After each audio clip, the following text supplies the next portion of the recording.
All right, today I want to talk about and give an overview of how my doubles event went for Alpha Strike 350 at Adepticon. So, real quick overview of doubles. Doubles plays a lot different than standard Alpha Strike 350. Instead of bringing 350 points to a match with your partner and then picking your 250 from there, you just get a flat 250. So it's not really 350, but it uses a lot of the same mechanics as 350 as far as list construction restrictions go. You're just limited to 250 points each. So between you and your partner, you're going to end up with 500 points.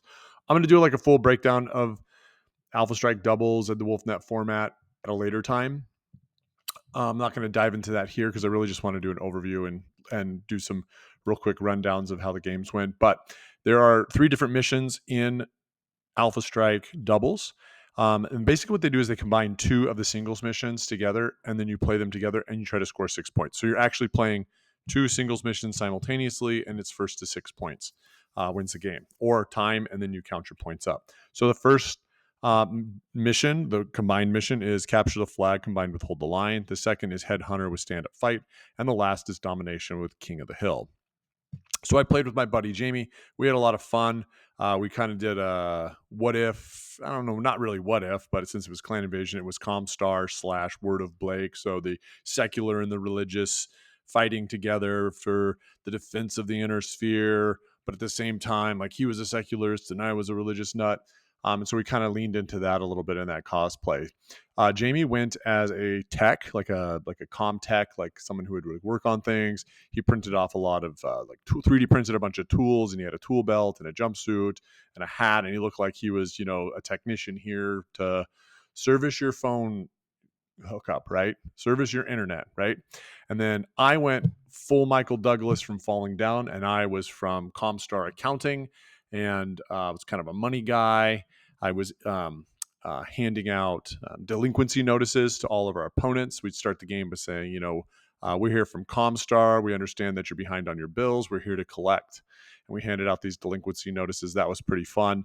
But then I had little nods to the Word of Blake in there. So I had my ranks on my lapels were Word of Blake. I had some Word of Blake pamphlets. I had my Word of Blake devotional journal. It was all around a lot of fun. The most fun, I think, the best part of that, though, was we made these badges, like company badges or work badges for like swiping in, and we both wore those. I did a blue one for my company or for my division within Comstar, and he did a red one for his. And it worked out really good. It was super fun to do. We had these little nods in there. We shared some of those with other people, but maybe you'll pick up on them if you look at the picture. If you ask us, we can let you know some of those Comstar Word of Blake little nods. We had, I don't know, we had business cards, and we had like notepads, and you name it. We went pretty all out on it. So, one of the most important things when you play doubles is to have a plan for you and your partner's list. You don't just want to build a list and then your partner builds a list and then you play together without really knowing what's in there. So me and Jamie spent the last couple months just nerding out and going back and forth on, should we take this? Should we do that? Can we do this? Can we do that? And kind of trying to find a balance. Ultimately, Jamie enjoys playing some of that heavier, the chunkier damage dealing stuff. And so what we decided is Jamie would focus in on that, and then I would focus in on support elements. And so I'm going to go over the list now, and you're going to kind of see that and how the list played out. So Jamie took a Night Star, which was our big, chunky, long-range dealer, our big, beefy assault. We had a Victor and a Guillotine to kind of get some point efficiency in there. The Shadowhawk 2HT, which is a great Shadowhawk. I think we've reviewed it in the past. It's really, really, really point efficient. It's really good for like the 38 points it is or something like that. He had a quick draw. It's one of my favorite point efficient TMM 2 speed 10, 3 damage at medium range heavies. He had a Hunchback 4SP to give a little bit of extra punch. And then to round it out, just so his side of the house had a little bit of speed, he had a Pegasus Scout hover tank, the missile variant. So that's really key because it does 3/3. And I'll tell you what, those are pretty awesome hovercrafts, the 3/3 missile Pegasus. My list, we decided to go full support. We were very, very worried that people were going to bring a bunch of VTOLs because VTOLs were fairly popular at KSAG. We thought maybe we'd see some lists that kind of followed in that vein. Spoiler alert, we did not. But the mechs we took were pretty good, even though we spent a couple extra points in flak. So I took a Hercules. 9001, mostly because of the flak, but also because it got 4 at medium range and it's armor 4. It's like 7.3. I also took a Shadowhawk, the 2HT, because I really, really like that medium mech. It's so good with its 4/4 and its jumping. And then I took my pair of champions, the one in and the one in. I think it's the one in one, or is it the one in two? Let me double check real quick. It is the champion one in two and the champion one in, both with flak. Just solid medium or solid heavy mechs that have that movement of 10. For some indirect fire support, we took a partisan LRM carrier. It's got that IF4. I really, really like that thing. It's super, super great. And then I took a Drillson, and I took the Drillson because we didn't have any infantry, so I didn't want to max them. And I like that extra 2 inches of movement that you get out of the Drillson over Pegasus or a Maxim or some of those other like Speed 16, TMM3 hovercraft. I also took a Pegasus Scout hover tank with the missile variant, and then I took two skimmers. So as you can see, Jamie's got the beef, I've got the gravy, I've got the support stuff. He has the punchy stuff, so he's dealing more damage, but he's slower. My list's able to get on stuff. One thing that I'm gonna just kind of throw this in here. Me and Jamie, more than most of our opponents, and in fact, I see this a lot in doubles. Is most games of doubles turn into two two singles games where there's a middle section of the table where things kind of get blended.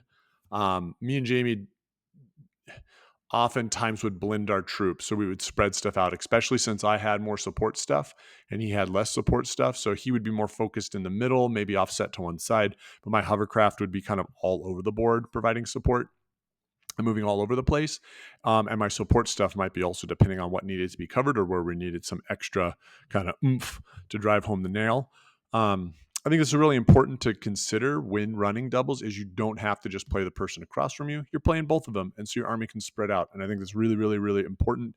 And when you're building your lists, you should really consider that first, right?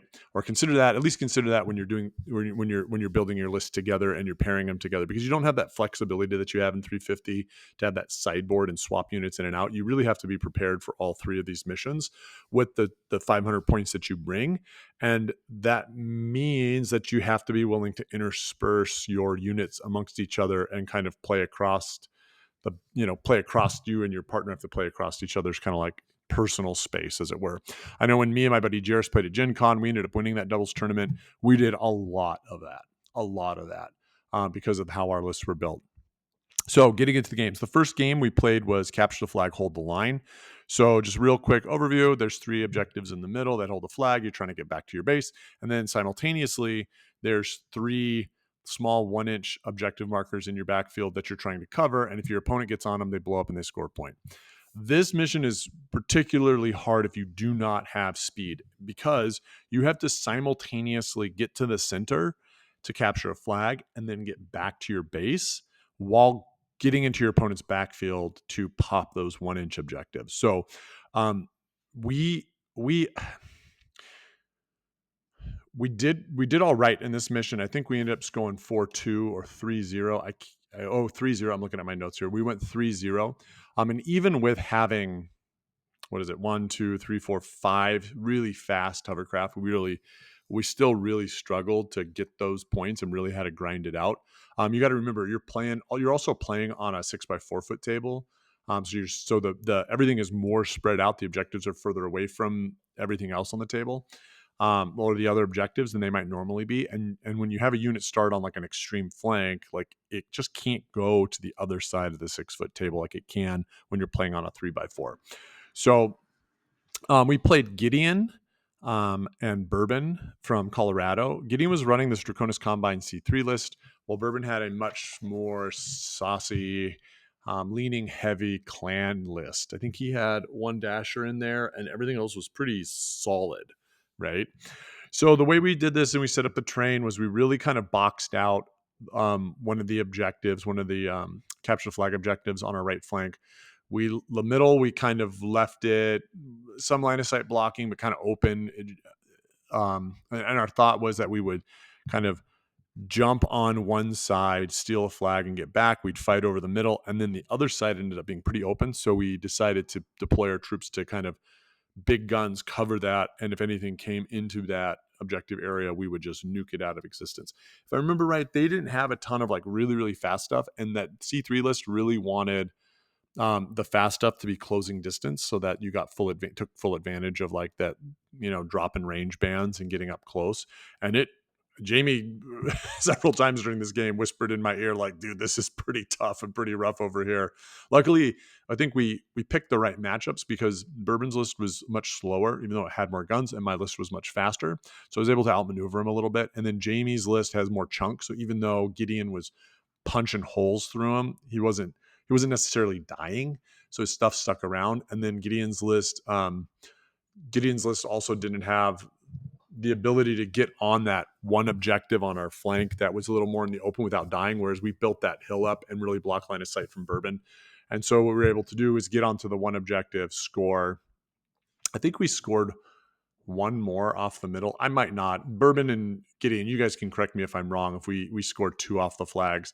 But then at one point, Bourbon came off the rear objective, probably because he was trying to get shots. I was trying my best to not give his really heavy stuff line of sight. And so I think if I remember right, he came off. I apologize if I don't get all of the battle report right. It's been almost a week since I've played these games, and my mind is like still fried from the weekend and having to go back to work. But I was able to jump on that objective and pop it. And so we scored at least two, maybe even three. And it was a really tough fight. Even just to get those, like Bourbon and Gideon did not give up their points super easily, and we really had to grind it out. One of the things that we found from this was that C3, super annoying.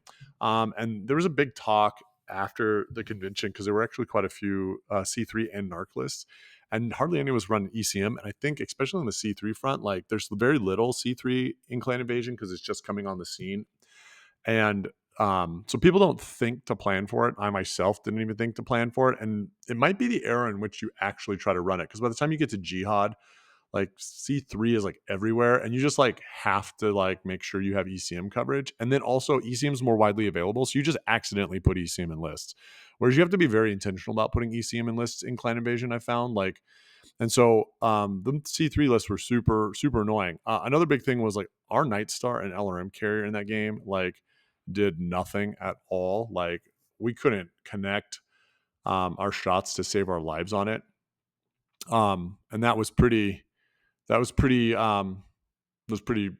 on our end. I don't know if we would have connected more. And part of that was probably that, when you play on these bigger boards, like a lot more stuff is at long range. So like where we put our LRM carrier, he was doing a lot of long range shots, and that just hurts you, right? Like having two extra shots, and even with the Night Star and being stationary and being so chonky, like when he's dishing long range shots, you're just not hitting as much. There's a real debate I think on doubles lists as to whether or not you even do long range shooting. Like it clearly, like it feels like you have to have it because the board's so big, and there are times where you're just like out of position, and even with faster units, like you're just not maneuvering over the course of a game if you put your stuff too far out of position in a wing. But if you are going to bring long range shots, like you want to make sure you're skilled down. I think me and Jairus did this, and I had a couple of partisans skilled down, and 444 Atlas, the stealth Atlas, skilled down, and that did some real work. But I think not having like skilled down stuff, especially like the Night Star, gets really expensive. But we didn't really have much in the way of like long range snipers. Like I feel like over the course of the event, like that was a problem for our list because even though I had like four fast hovercraft and Jamie had one, like the rest of our list was not particularly fast for a board of that size. Like them speed 10 units are great, but if you throw them out into the wings, like that's where they're fighting the whole game. Whereas if you throw them more in the mid board, they have a little more chance to react. But then when we had like speed 8s and speed 6s, like those things are just basically like fighting in place the whole game. Did game 2 Headhunter and stand up fight. So in this one, you got two commanders. The other thing in doubles is you don't get the flexibility to pick your commanders before this game. Each army has to decide a commander at the beginning of the tournament, and then if your commander's killed over the course of a game, it affects your initiative roll. So you're stuck with the units you have. We had the Night Star and the LRM carrier. We thought because one boy was big and chunky and was going to be in the backfield sniping, and one was going to be hiding, those would be good commanders to have throughout the tournament. But the Dave's list was nasty. They basically had two really beefy mechs. I think they were a Stone Rider and a Mastodon. Maybe not. I'm not super clear. I just know that they were really big, had a lot of hit points, and threw a lot of dice. And then everything else was like nasty hovercraft, like all the speed. It was like 14 hovercraft we had to deal with. And both of us castled up really hard to hide our commanders. And then the Daves basically like we had these big rock formations on both sides. Nobody could like see into them. We basically hit our whole army there because we're not with the army this slow coming across this board, getting picked off by 1,000 hovercraft to then run into like 2 units that throw like 5 and 7 damage at like medium range. Like this is not going to happen. So our hope was that we could like castle up and then force the hovercraft out, thin the hovercraft down, and then make a move. But I made a massive mistake. And that massive mistake was I did not bubble out my mechs far enough to lock down the back edge of the board. And the Daves were able to send 4 skimmers into my LRM carrier, 2 into the LRM carrier and 2 into the Night Star, and then basically pick off those units with their hovercraft and kill them. Now, because we had built this little fort bunker, we actually made a little sign that said it was the Alamo. And that's exactly what it felt like with all the hovercraft racing around. They were never able to get in to capture the XO and CO, or the 2 COs for the headhunter points. And then over the course of the game, basically we both scored 2 points off of kill points. But we were never really able to move out. Our list just did not have the mobility to like go across the board and get those 4 massive units. It was basically 2 of them were the XO CO, but we would have had it gone through the 2 stone rhinos or whatever they were to get to them to begin with. And then it was just this ball of bugs flying all around us, and we did a decent job of like killing them. It wasn't great, and eventually got to the point where like we had killed enough of their hovercraft where we could get 2 points. I think there's like 10 minutes left in the game. It's probably going into lunch, and they just said, do you want to just call it, because there was no way we were coming across the board, because we had to like guard those points really hard that had dropped the XO and CO like headhunter coins. And there was no way with what we had left we were coming across the board to get there guys. So we ended up calling it, and I believe it was a 4-2 victory for the Daves, who are very good players. Like they're I mean, that the Daves is who me and Jarris faced at top table at Gen Con for doubles, and they're really good. Dave Richards in particular like knows exactly what he's doing when he's playing Alpha Strike. He Congo lines his troops in these lines and finds these really tight windows to fire so he can pick you off. And Dave Otto is very good as well. They're very intelligent players. They know what to do. And so it was a really tough match. But I am personally glad we didn't get 6-0'd or gives up the 6 to him. And we did score 2 points off of him because we did kill quite a few hovercraft over the course of the game. It was just a slog. Last game was Domination King of the Hill. So this one's a little weird because you have the 5-inch King of the Hill objective in the middle, and then inside of that is a 3-inch domination point, and then you have your other 4 domination points in the backfields, right? So we were playing Sarge and Jedi Bob. They were running a narc list, and so basically, like I think like 4, 5, 6 of their units could shoot narc, and then every single unit in the army had some sort of missiles, whether it was indirect fire, whether that was LRMs, SRMs, you name it. They could take advantage of that narc. So very standard build for King of the Hill. We built kind of a pit in the middle that you had to kind of get in that, and that's really important in King of the Hill because it blocks line of sight to getting to that, so you have a chance to get there. We kind of then covered our backfield with terrain and just left some token units on it, and then they kind of did the same thing. Now their list was a bit on the slower side, and so we were able to get to the center first, but they were very quickly able to soon after that kind of push us off with their firepower, especially with that narc. And that narc was not fun to deal with. Like they've kind of changed the rules and how narc is used. It used to be that if you narked a unit, then you'd roll your dice, and if you hit with any of them, then you would get an extra point of damage. So if you're rolling 4 sets of dice, all it needs is 1 to hit, and now you're doing an extra point, right? Now you have to, just like with heat, roll separate dice for your SRMs, your LRMs, etc. And then if any of those hit, you get the narc. And even with that, they were probably getting narc hits probably 60-65% of the time. And we were really feeling it. Like the center became a real mosh pit, trying to hold that. And they were holding that King of the Hill pretty solidly. Now, the issue that they ran into was that they didn't have the speed to get onto a fourth domination point to pop the 4 points for domination. If they were able to do that, they probably would have won the game. But because they couldn't, they were playing for time or playing until they got the 6 points from King of the Hill. And eventually we were able to like slowly grind them down and kind of push them back. And then Sarge had, I think it was four scorpions sitting on an objective in the back. I don't know if it was Sarge. I think it was a combination of their two lists, and they may have been mirror lists, like the Daves had done. But I think it was four scorpions sitting on the backfield, and it took a bit at long range to grind through those, but eventually we did, and then we just had the speed to get over to the objective and secure it.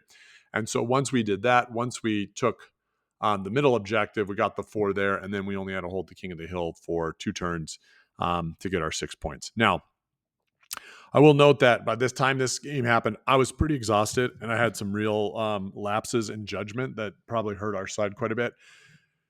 We were both running all white mechs and we had white movement dice and everything was piled in the middle at one point, and I was like literally forgetting to move units. And luckily it didn't hurt me too bad. We just ruled that they went stationary when I forgot them, and a lot of them were kind of tucked away when this happened or ended up not being targets my opponent. So getting the -1 was great, but it could have been a real problem. And I think just like the long first day after driving, we had a disaster of a drive and a travel trip on the way out. And then fun note, the glasses I wore were not my real glasses. They were readers, and gaming and readers all day, kind of rough, not fun. And by the end of the day, I was wearing them like sunglasses because my eyes were getting all messed up and my contacts were drying out. But it was a good game. We ended up getting full points on them. I think the total final score was like 6-4 us because they held one objective and then they had King of the Hill for 3 turns. When it was all said and done, out of I think it was 18 teams, I think it was 18 teams, we ended up taking 6th. And so I'm pretty happy with that outing. It would have been nice to finish a little bit higher. I think there's a part of me goes back to that game against the Daves, and I just wonder if right out of the gate we ignored the hovercraft and just because the hovercraft, I mean, they dealt a lot of damage collectively, but we had a lot of body, and I just wonder if we YOLO'd across the board and just got stuck in with their XO and CO. If we couldn't have killed them and then got on those 2 objectives, we would have bled really hard. But I wonder if that was what we should have done and just been like, we don't care about losing stuff and dying. Ignore the hovercraft. Go into their castle because there literally would have been nowhere for them to go if we just rushed that castle and stuck. They had 2 big units back there, but if we would have stuck like 16 units, whatever the count was between the 2 of us. Let's see, I had 1, 2, 3, 4, 5, 6, 7, 8, 9. I had 9 units, I think, and Jamie had another 8. Like if we would have stuck even 12, 13 units like in that hole, because it wasn't very big, it was maybe a foot across. Like those speed 6, speed 8 units are not getting out of there. And the hovercraft can get in there all they want, but if we're drilling them from close range, like we would have died. We would have had a lot of stuff die, and it would have been interesting. But I wonder if we would have been more aggro, if that would have made a difference. I don't know in our first game how we could have scored extra points. There was a couple moves I made that I goofed on, and Bourbon was able to take out some hovercraft that really hurt our opportunity to score at least one more objective. And then maybe could have been more aggressive on one of the flag points to like score again. I feel like we could have pulled off maybe a 4th point in that game. I think when time ran out, we kind of looked at it, and me and Jamie talked, and we could have finished if we would have went one more turn. We were looking at scoring like probably a 4th, maybe a 5th point, and they would have also scored like 2. But that's not what happened. And part of the game is playing to time. And if you run out of time, you run out of time and you don't score those points. And then clearly in the last game, we got max points. So, but finishing 6th is great. It also helped that our friend Ryan and John miscalculated their points in the last game and shorted themselves 2 objectives. Otherwise, they would have had 6th and we would have had 7th. But It's really important, Ryan and John, to pay attention and score your points like you're supposed to. Otherwise, you have to fall to 7th, and you got to let Comstar beat you, and you have to follow Blake. Anyway, so what did I learn? Narc is terrible to deal with. It's pretty awful. It's really, really bad. I do not care for it at all. There were so many Lark lists in singles, and then people were facing them all across doubles. Although I don't know how high they actually placed. You are paying for it, but man, when it works, it works. Maybe we should have brought some ECM. Not quite sure. Outside of our game against Sarge and Jedi Bob, we didn't run into any VTOLs, and I didn't run into any VTOLs in any games of singles either. And I was really surprised by that. I intentionally brought flak in all my lists, and that just didn't show up. Now, it was super helpful in our game against Sarge and Jedi Bob. I shot down the helicopters that were there with my flak units, which was pretty awesome to be able to do that. But having 3 flak ended up being a little bit of overkill. I don't know if I would have changed my list. Like, I'm glad I had the flak there in case I did run into it. And ultimately, I saved 4 points, 5 points over the course of that whole list. Like, what am I really getting? Maybe I get an upgrade. Maybe I don't take a champion. I take something else. But a champion, even if it didn't have flaks, pretty solid. I just maybe would have taken like an Off Soul who's got energy weapons, right? So I would have had a little more crit resistance instead of having that flak. And, maybe I don't bring the Hercules. Maybe I bring something else. I'm not sure. So overall, it was a great time. It was a great experience. If you haven't played doubles, it's a ton of fun. You should really look into it. If your local group hasn't done a doubles tournament, even if you're a small group, or just doubles games, it's a lot of fun because you get to play with another person. If you really lean into it, like me and Jamie did in cosplay, like that was a lot of fun. I think just like cosplaying in general, just like brings more joy to the overall event too. Like, people really hype up. Like, I had these Word of Blake pamphlets that I handed out to everyone. We gave the delinquency notices. I also had these like C-bills that I made that I was handing out to people. So the way I did it over the course of the 2-day event was that if you took objectives, then you got C-bills. The number, well, I kind of ran low on C-bills eventually, but I was trying to give out the number of objectives you took was the number of C-bills you got. And so that was pretty cool. But yeah, if you haven't played doubles, try it locally, like at your local gaming store with your friends. It's a lot of fun. It's just a different way to play. It's a different mission. It's a different mindset. You have to, I think there's a real discussion to be had as to whether or not how much do you lean on speed because the board is so much bigger, or do you lean on long range attacks that are efficient, like something that's got high damage output but also low skill that can connect at long range, because the board is that much bigger. Like, the maneuverability is a real issue, and shooting stuff, there's stuff that's out of range. It inevitably comes up. My LRM carrier, there were times I couldn't shoot stuff because I put them in a spot where stuff was further than 42 inches away, and then I couldn't hit it. And sometimes that made a big difference in a turn. So anyways, if you played in doubles, you've played before, comment below. If you got any thoughts on Adepticon or your experience, comment below. Otherwise, may the blessings of Blake be upon you.